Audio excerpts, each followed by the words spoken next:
All of God's greetings upon you, my lords and ladies. Hail to your grace, our honorable principal.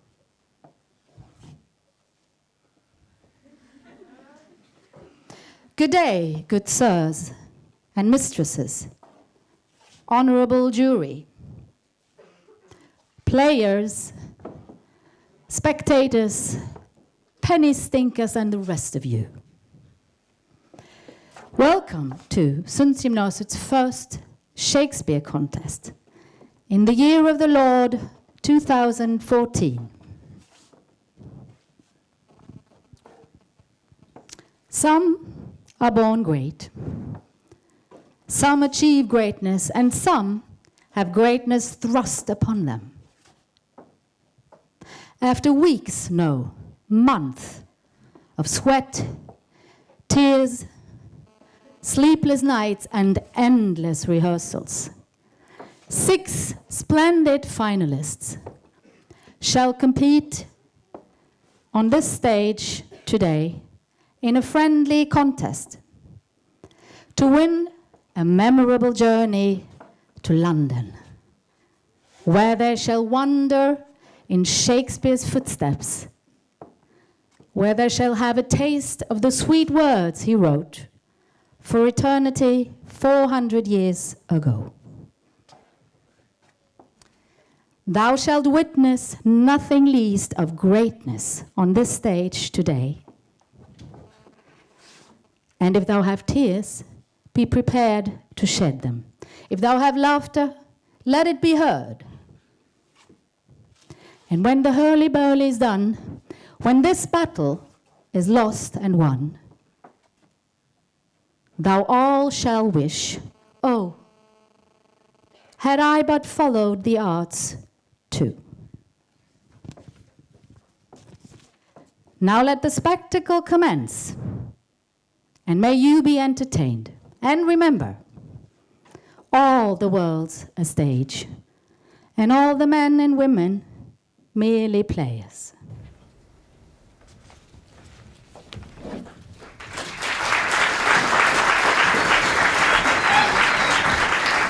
I beseech you now to welcome on stage our finalist number 1,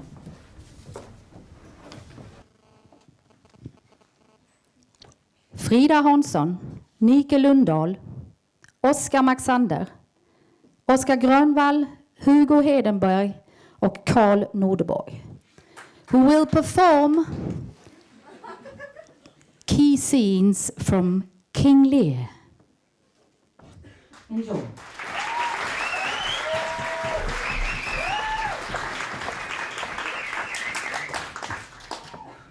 Hi everybody, and welcome to our play.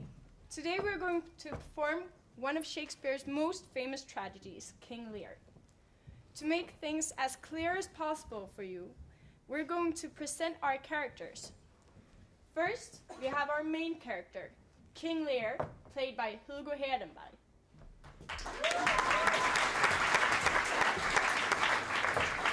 Next, we have the king's eldest daughter, Goneril, played by Oskar Grönvall.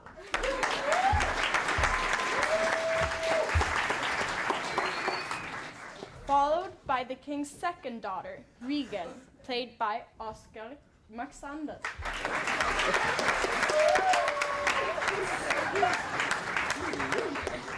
Third, we have the king's last daughter, Cordelia, played by Fria. Fria will also take role as Gloucester, the old man who's a friend of the king.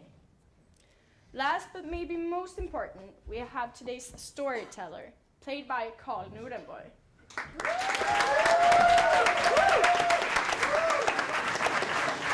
Our storyteller will guide you through this story and make everything simple for you.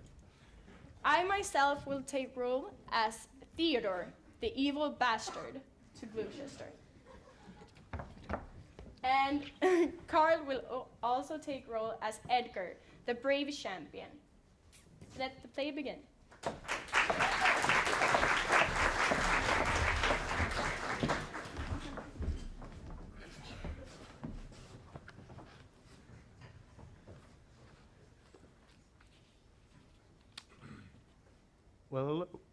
and see you there. Now that we have all gathered, I would like to tell you one of my favorite stories.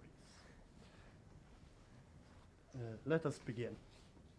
Once upon a time, far to the west over mountains and rivers, lay the most beautiful kingdom of Middle-earth, Britain, ruled by the aging King Lear, who now stood in front of a hard decision of who was going to inherit the Iron Throne.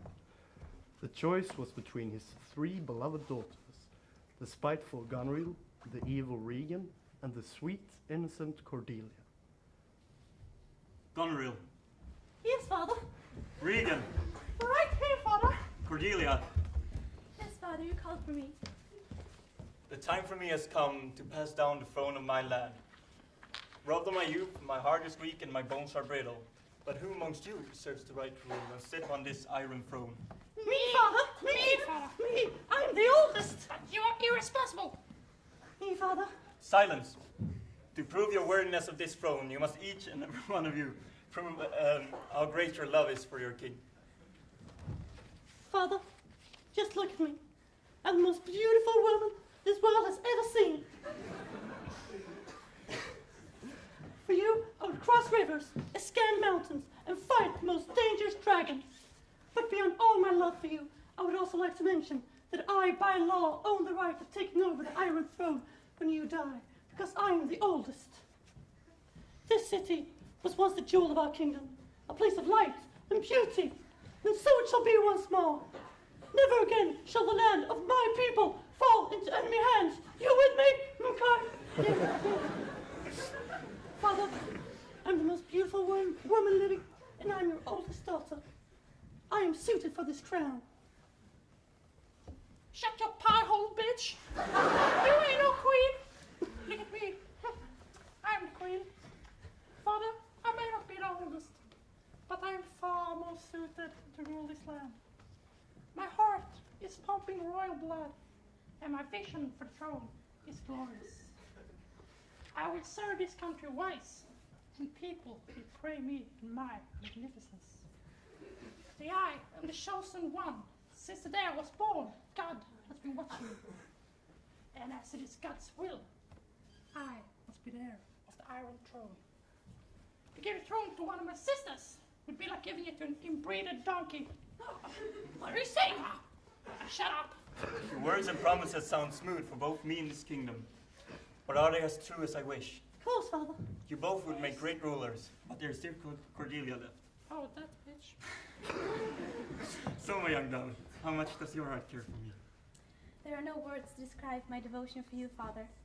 And I do love you, but still, not more or less than a daughter should love her father. My heart is breaking. What are you saying, Cordelia? Am I simply that hard to love that you cannot describe your love for me? You heard your sisters and you heard what's in stake here. I have nothing more to say, Papa. As I said before, I love you just as much as any daughter is expected to love her father. Be ashamed. Yeah. Pain. Pain is the only thing I feel right now, and sorrow for ever Pain. thinking that you, Cordelia, could inherit my land. I never want to see my lost daughter again. Leave Take us. her out. Yeah. Get away. Good choice, That's Father. right, Good Father. choice. That's right. You're so wise. You're so sexy. After this terrible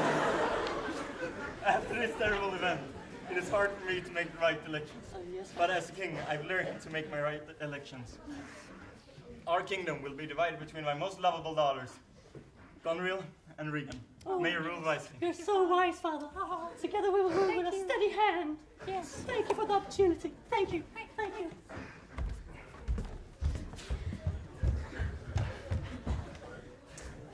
The young Cordelia was banished from her father's kingdom, and without any land or gold, her future became unclear. Lonely as she was, she left her home, but suddenly her lover appeared. The French King Henry saved Cordelia and took her to his home, where they got married and lived happily. But other conflicts lurked around the castle. The old man Gloucester, a close friend to the king, had problem with his 2 sons, Edgar and Theodore. Theodore, Gloucester's bastard son, is tired of being second best and tries to blame his brother, Gloucester's legitimate son, Edgar, of treason. Let's take a look. A life with no honor, no glory or love. I despise the life I live. My father says that he loves me, but I can see it in his eyes. He would do anything to save my stupid brother, even if it would mean throwing me to the rats. To always stand in the shadows behind Edgar makes me small and weak, and damn it, I'm tired of that. No longer will I stand in the shadows behind Edgar. Finally, people will notice my strength and my intelligence. No longer will Edgar steal my spotlight. I will look my half-brother, Edgar, right into his eyes and take what is rightfully his but shall be mine. For I'm Theodore. I'm a bastard, and I'll do whatever I want.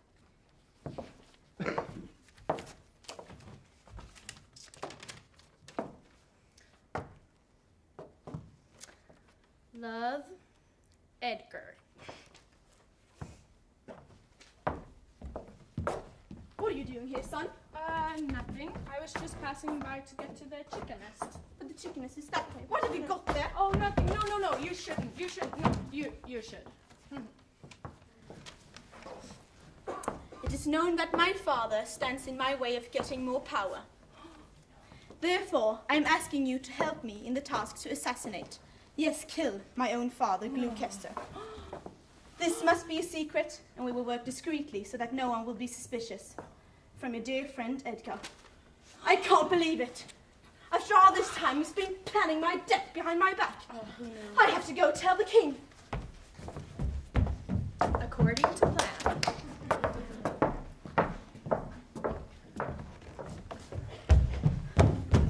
My dearest king, I have been betrayed in the most terrible way. Tell me who it is and I'll make sure he'll regret it. There is no worse treason than the treason of your own beloved son. Edgar, all this time, he's gone behind my back, planning my death.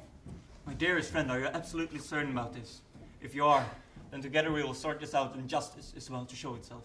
We have to do something.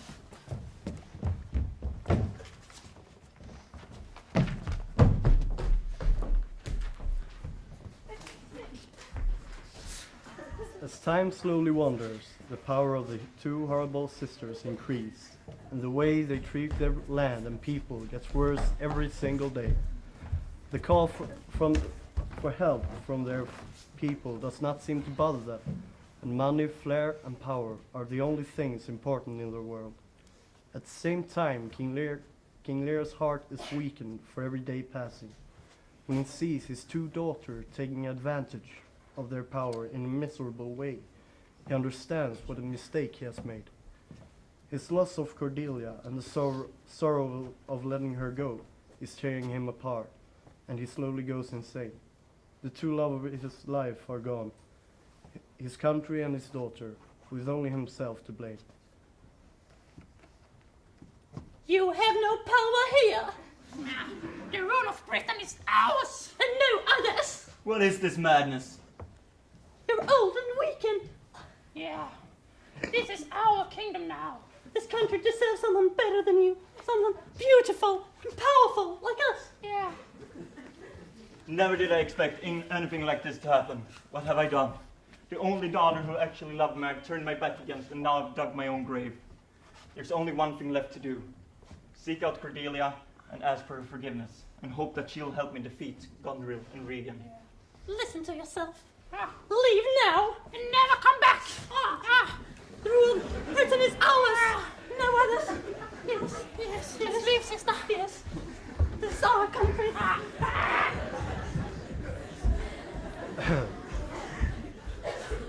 The king began his long journey to France, where he hoped to meet Cordelia.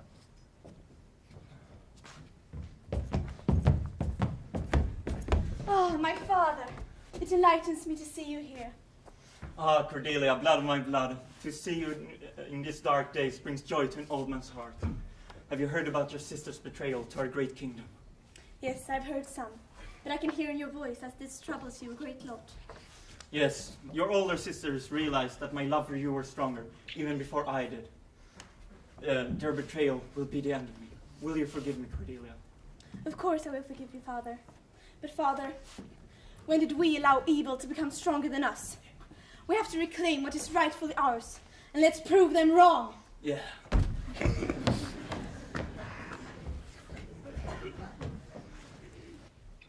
As they reach the shore of Britain, Regan and Goneril's armies are gathered, already knowing the war was not far upon them. Standing by their side was Theodore, who had won both Regan and Goneril's love. At the same time, Edgar, the truthful son, has accompanied Cordelia's army, ready to revenge his half-brother Edmund. So we meet again, sister. Hopefully for the last time. Oh, yes, we're gonna kill you.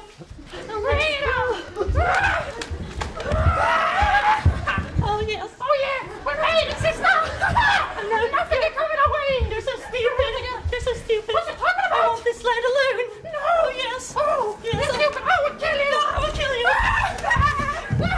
Stop it, sister. I know. I can smell your fear. I'm gonna kill you.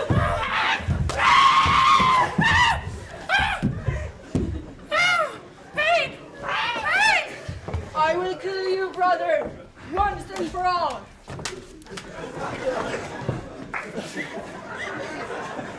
Last words. YOLO!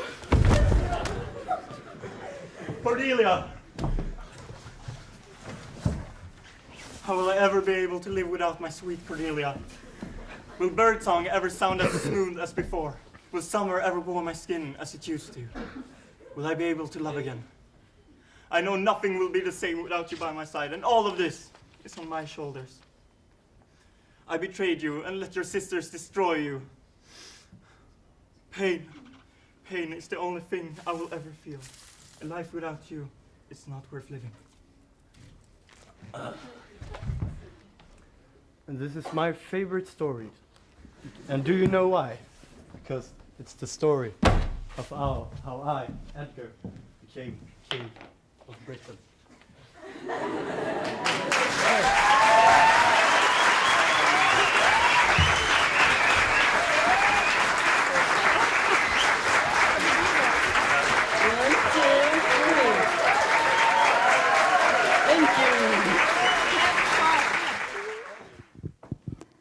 Methinks we shall need some more laughter now. I beseech you to welcome on stage finalist number 2. Morgan Berggren, Ludvig Roth, Johan Kristensson, Sebastian Moritzen, Gustav Nilsson, and Sebastian Ennen, who will perform A Midsummer Night's Dream.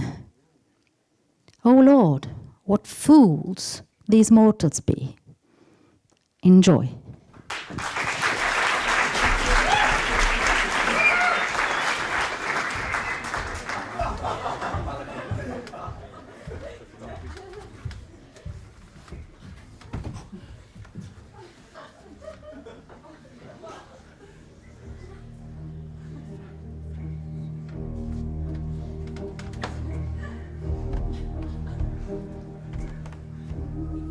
The course of true love never did run smooth, and never did it summer worse than on one summer's day, when all Athens was bright with expectancy for the wedding of Duke Theseus and Hippolyta. But love was not as simple for others in town. Hermia loved Lysander, and Lysander loved Hermia. And what could have been better than that? At the same time, Helena loved Demetrius, but Demetrius did not love Helena. Instead, he loved Hermia. What could have been worse than that? Only Hermia's father. Although there was nothing to choose between the two young men, Hermia's father had chosen, and he had chosen Demetrius. So quick bright things come to confusion. As such was the law of Athens that if Hermia disobeyed her father, she would be shut up in a nunnery for the rest of her life. The lovers were in despair, but despair leads to desperation, and desperation to desperate measures. The very next night, first Hermia, then Lysander crept from the town. At midnight, they were to meet in a wood not far from Athens, and from there to fly away together to some distant place, where the cruel law could not touch them. And all might have turned out well, had not Hermia confided in Helena. Demetrius rushed after the runaways, meaning to win Hermia's heart by plunging his sword in Lysander's. And after him stumbled Helena, still hoping for kindness. And so the four lovers hastened to the wood. I love thee not, therefore pursue me not. I am your spaniel, and Demetrius, the more you beat me, I will fawn on you. Spurn me, strike me, neglect me, only give me leave, unworthy as I am to follow you. I am sick when I do look at thee. And I am sick when I look not on you. Let me go, or if thou follow me, do not believe. Thou shalt do mischief in the wood. We should be wooed, and we're not made to woo. Ha!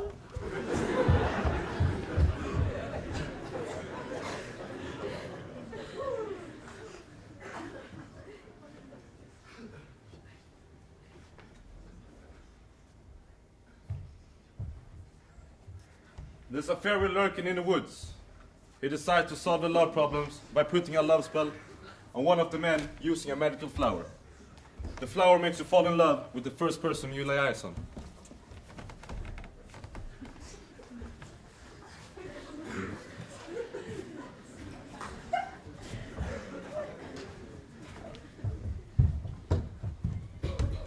We'll rest us, Hermia, if you think it good. Be it so, Lysander. Find you out the bed, for I, upon his bank, will rest my head. One turf shall serve as pillow for us both. Nay, good Lysander, for my sake, my dear, lie further off yet. Lie further off in human modesty.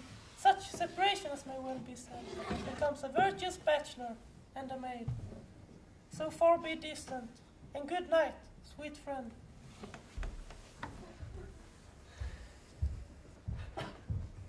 When Lysander and Hermia fall asleep, a fairy creeps in and gives a love flower to Lysander.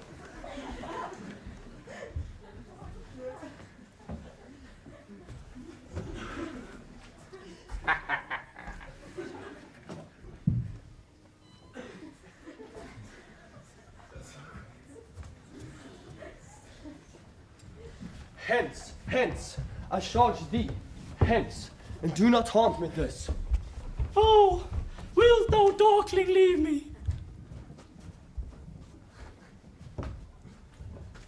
Helena finds Lysander sleeping alone in the woods.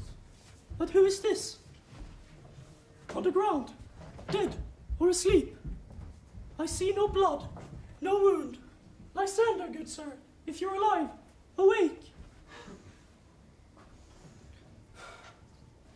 Not Hermia, but Helen I love, who will not change a raven for a dove. Good troth, you do me wrong. Good sooth, you do. Fare you well. O Hermia, sleep thou there, and never mayest thou come Lysander near. Through all my powers address your love and might, to honor Helena to be her knight.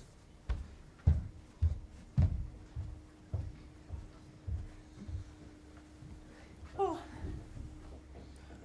Lysander! Lysander, Lord! Alack, where are you?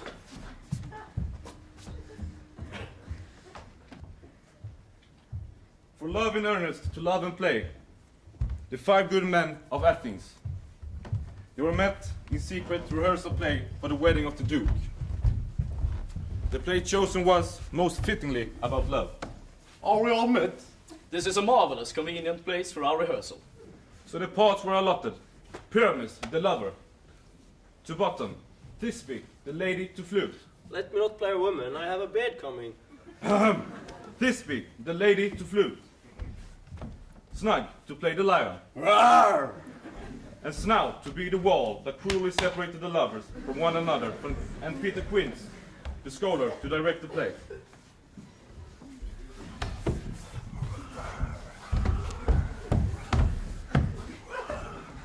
But though they had chosen the time and place for rehearsing with care, so as to be quite secret, they had an audience, though they knew it not. Suddenly, one of the actors steps on a magical flower and turns into a horse. Pyramus, enter! Your cue is paused. Pyramus, enter! If I were fair Thisbe. Oh monstrous, oh strange, pray masters, fly masters, help! Help! Help! Help! But why? Why do they run away? Thou art translator. I see their knavery. This is to make an ass of me. To frighten me. If they could, I will sing. But they shall hear, I am not afraid.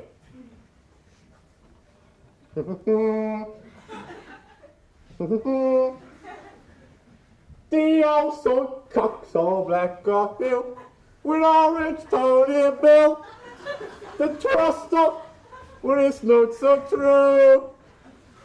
They run with little quill, that they will rust of when it's not so true. The run with little quill.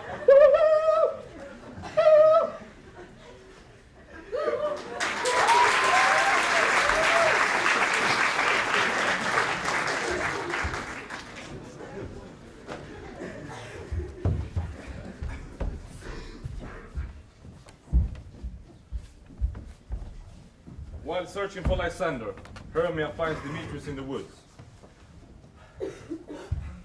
Out, dog! Out, cur! Hast thou slain him then? I am not guilty of Lysander's blood. See me no more, whether he be dead or no. There is no following her in this fierce vein.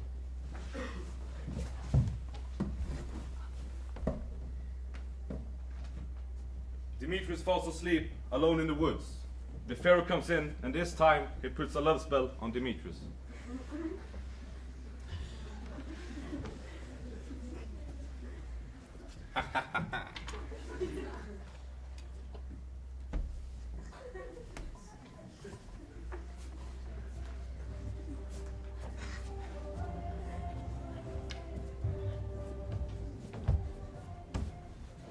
Oh, Helena, goddess, Mimi, perfect divine.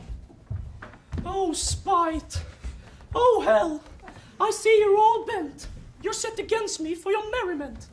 You are both rivals and love Hermia. Lysander, keep thy Hermia. If e'er I loved her, all that love is gone. And now, to Helena, is it home returned? Helena, it is not so. Look, where thy love comes, yonder is thy dear. Hermia gets furious when she walks in while Helena speaks to Lysander and Demetrius. You juggler! You canker blossom! You thief of love! Have you no modesty? No maiden shame? You puppet, you! Puppet? Thou painted maple! She was a vixen when she went to school! Let me come to her! Get gone! The pharaoh sits on a tree branch and laughs at the mortals while they fight, commenting and insulting. While Lysander and Demetrius walks away in anger with the swords drawn, the pharaoh realizes the danger and finally breaks the spell.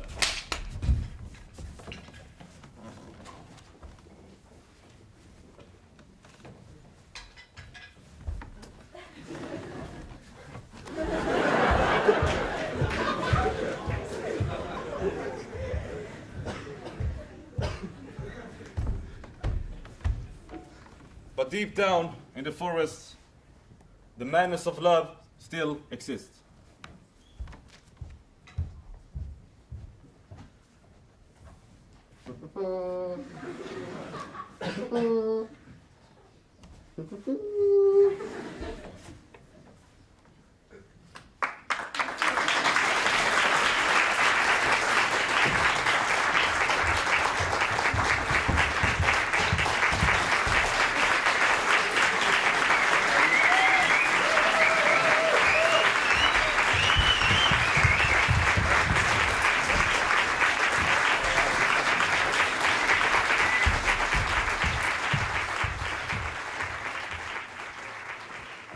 I beseech you now to welcome on stage finalist number 3.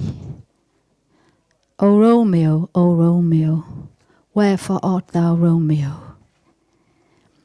Please welcome William Wickelgren, Katarina Gustafsson, Filip Janjic, Daniel Bengtsson och Jakob Levin in a modern version of Romeo and Juliet. May thou be entertained.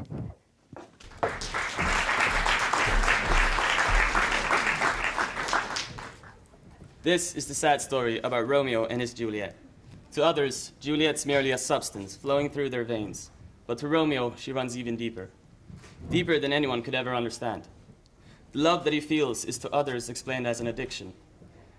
But for him, she's real, not just a figment of his imagination. None other is as against this love as Romeo's father. Some time ago, a promise emerged between the two, where he was made to promise to never ever pursue Juliet ever again, and thus be forbidden to feel his true love's warmth. However, the inevitable day has come. Romeo's relapse is closer than ever. The pull for Juliet's love is too strong on this cold and lonesome night.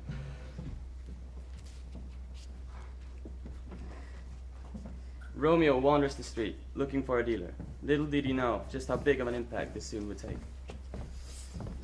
Hey kid, looking for a deal? Maybe. What do you have? Well, I got a bit of everything. I've got coke, meth, heroin, even a little bit of Juliet. You know, the good stuff. How much of Juliet would this get me? Enough. Romeo exchanged the wad of cash for a substantial amount of Juliet.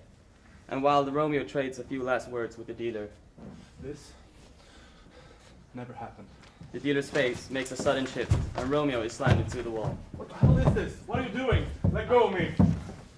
Let go of me, I say. I'm an officer of the DNA. You're under arrest. You can't do this to me. Yes, I can.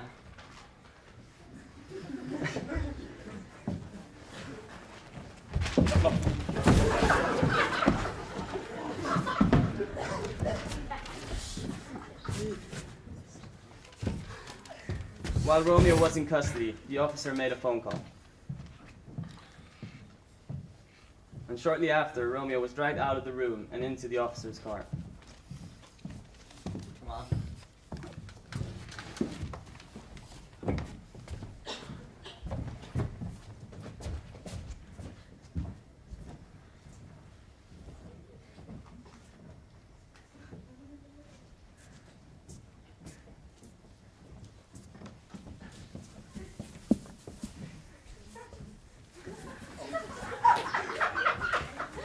Romeo gets dropped off by the family estate.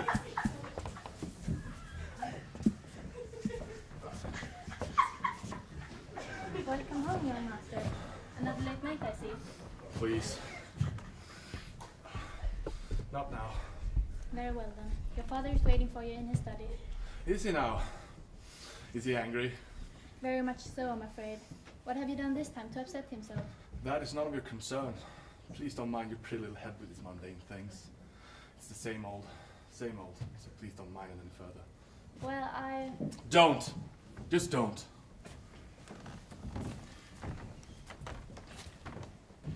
Romeo is pacing outside his father's study before he finally gains the courage to slowly push the door open.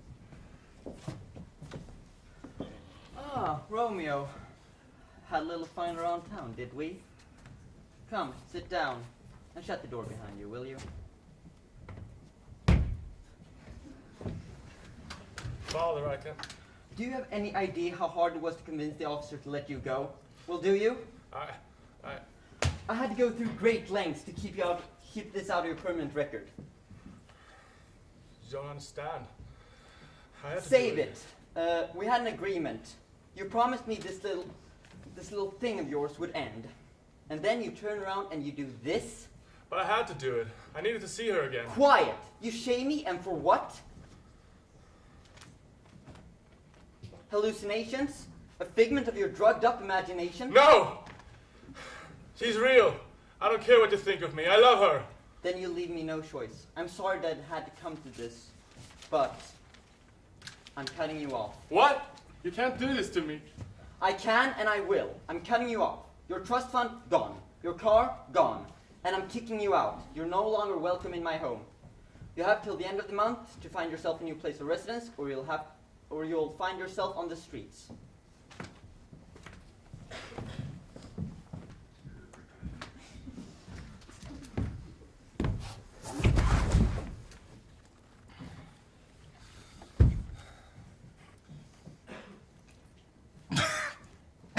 Romeo is in his room, going through withdrawal, when suddenly a friend knocks on the door. Yes? Come in. Hey man, what's up? Something good? I'm okay. Well, I got the stuff that you wanted, but I don't know. Are you sure about this? Yes, give it to me. Yeah, it looked like shit. Give it to me, now! A struggle instigated, and Romeo, in his drug haste, started throwing punches. Give it to me! Just like your father.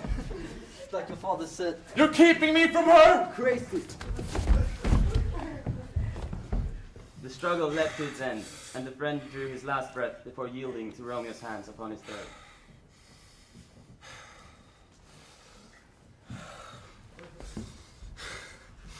Juliet, finally I shall rest my eyes upon you again.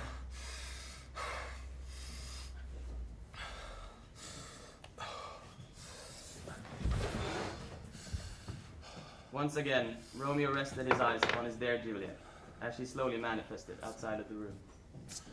Juliet! Juliet!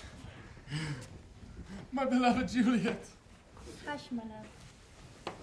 For the hour has come for you to close thy eyes and to succumb to the eternal slumber. Will you stay with me? Yes, my dear. Now sleep, and we shall meet once more. Juliet's pull finally dragged Romeo over the edge and into the abyss. Although this abyss is not a dark one, for here lies the love of Romeo's life, and here they shall be united as one for all of eternity. And so the tragic story of Romeo and his Juliet has come to a close. Even though he might have died in the eyes of the living, down here, Romeo and his Juliet is more alive than ever.